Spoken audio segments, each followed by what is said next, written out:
Okay, so now we're going to make a dish from the Caribbean called crab Calalloo. It actually is a featured recipe in my friend Candice Goucher's book, Congotay.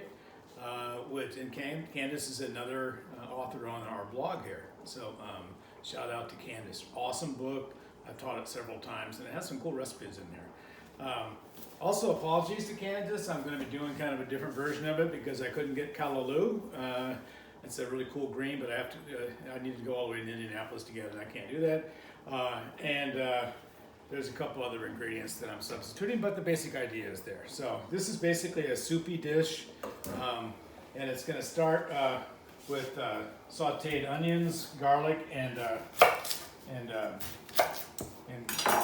hot pepper.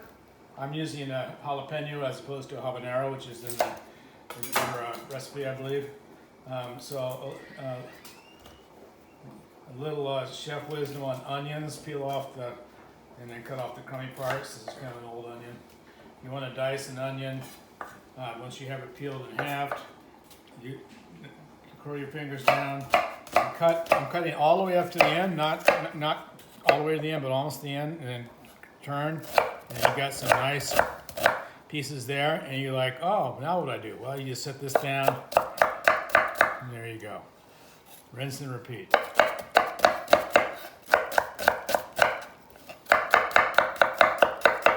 There's some funky ones there.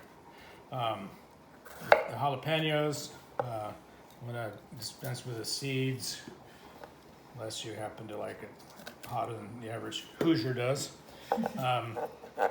And this one won't be that hot because it's not that much, and it's not the bird or the other hotter peppers that are traditional in the recipe. So mince that up there. And what we're going to do is I'm going to saute that for a little bit. And the recipe calls for butter or canola oil, and I have a hard time using anything except for olive oil. So there's olive oil, another substitution.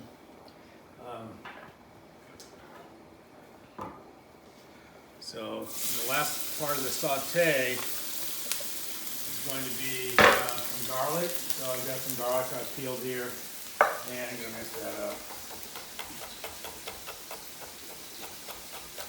I usually have a lot of garlic on hand that's already minced and stored in olive oil, but sometimes I just have to do it fresh. So we'll get that garlic in there. Saute up a little bit.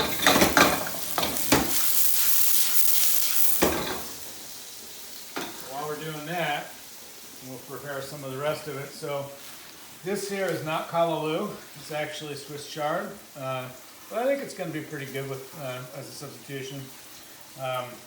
So you want to wash that up and then sort of rough cut it. As you probably know, if you've used chard before, it cooks down pretty good. So there won't be nearly much of this left at the end. So do that. I gotta get myself a spoon. Half a second.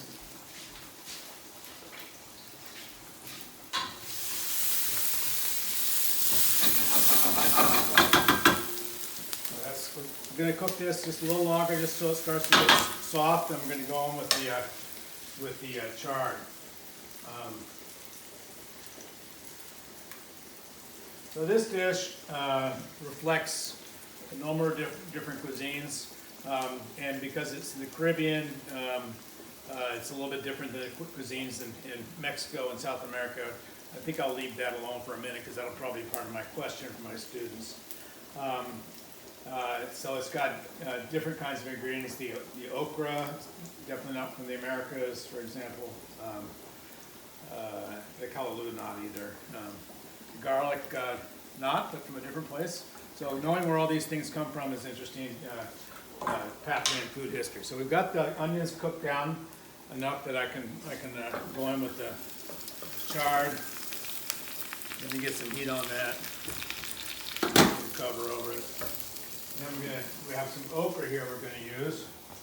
So get off the ends.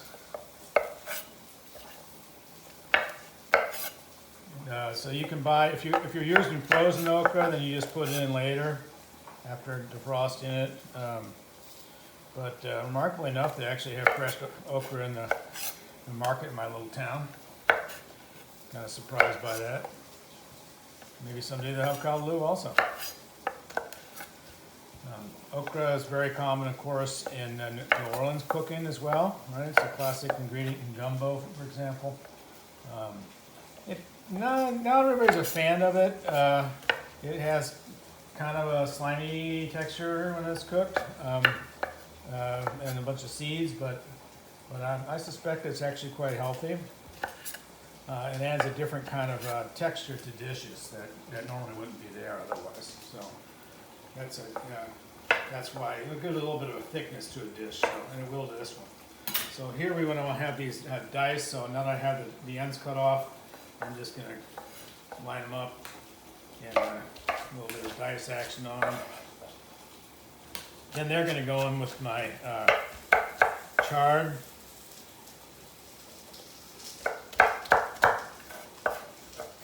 Cook for a little while.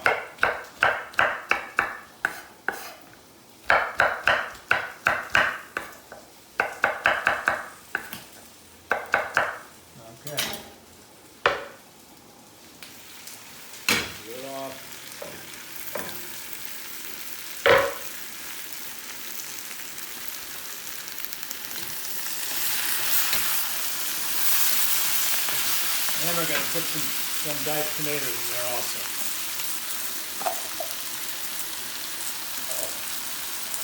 Stir it up.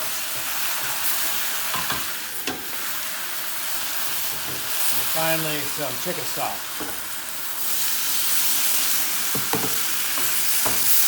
I'm not going to give you the recipe because you can buy Candice's book and get the recipe that way. How about that? So, you're just getting the basic tips here. So if you were here earlier, when we started making the dulce de leche, you'll note that the water is starting to boil down on our cans here. So we're going to add a little bit more. So this, as you might remember, this goes for 3 hours at a simmer. Then it turns brown and butterscotchy and absolutely delicious. So basically 3 more ingredients that are going to this crab calalloo, and then we're done. One of them is coconut milk, quite clearly not brought over by the Spaniards. That's one of them. And then crab, which I suspect they did know about. Crab meat. And then it calls for smoked salmon, which I always usually have on hand. Hopefully I've got it here. Let's see. Oh, what do you know? I do have some. Eat this stuff for breakfast. So I'm going to let this cook for just another minute.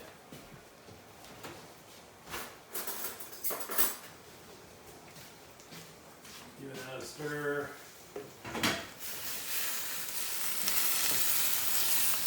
Lots of color, huh? Lots of color.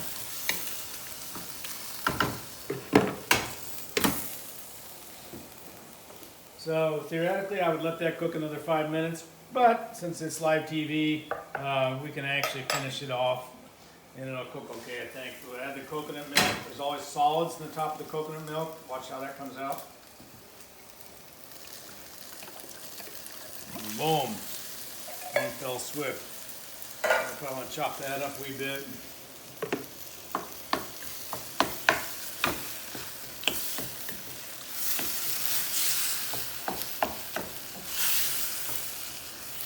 That up, and I'll get our crab meat in there.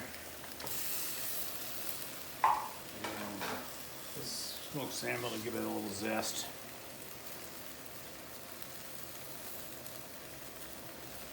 Now the recipe doesn't call for it, but my food sense tells me to put lemon in this,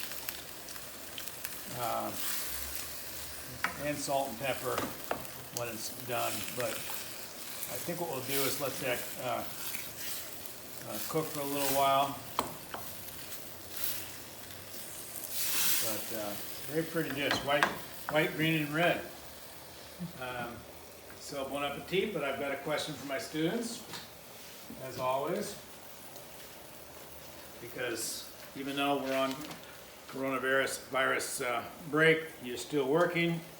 So how does this disc reflect the different demographic trends in the Caribbean, people coming and gone, in comparison with, say, Mexico or South America, or especially Southern South America, the Southern Cone? So how is that different from like the Argentine stuff that we've been cooking?